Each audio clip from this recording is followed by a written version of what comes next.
Natburgum van een man betiert. Sander Terphuis, Iranier die een Nederlandse naam aangenomen had, geniet het maar zijn Frieske vrouw nog even van het uitzicht.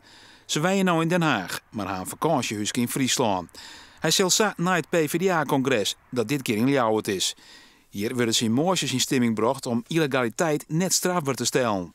Het effect daarvan is wel dat je die mensen die uitgeprocedeerd zijn en die dus geen verblijfsvergunning hebben,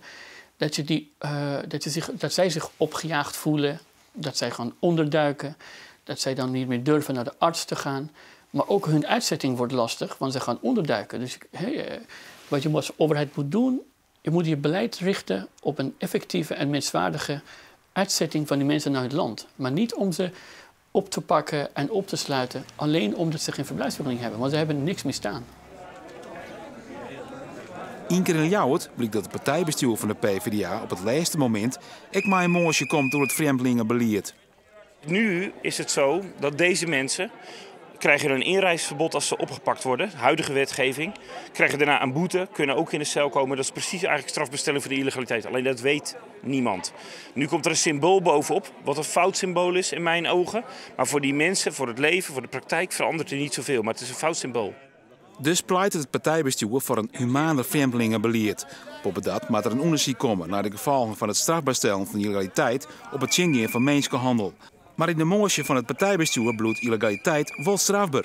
Dan zeg je eigenlijk met zoveel woorden, ja, wij zullen illegalen met rust laten. Zij krijgen de zorg en onderwijs en andere voorzieningen.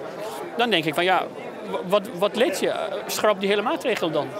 Ik til er ook niet zwaar aan. Maar soms is het zo in het leven dat iemand anders iets heel belangrijk vindt, wat jij helemaal niet belangrijk vindt, wat jij betekenisloos vindt en symbolisch fout vindt. Dus zo gaat het soms in samenwerking.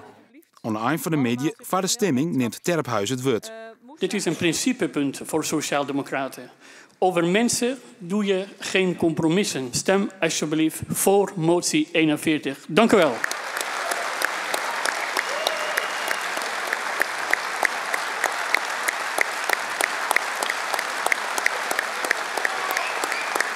Dan zijn we nu toe aan de stemming. Wie is er tegen? De motie is aanvaard.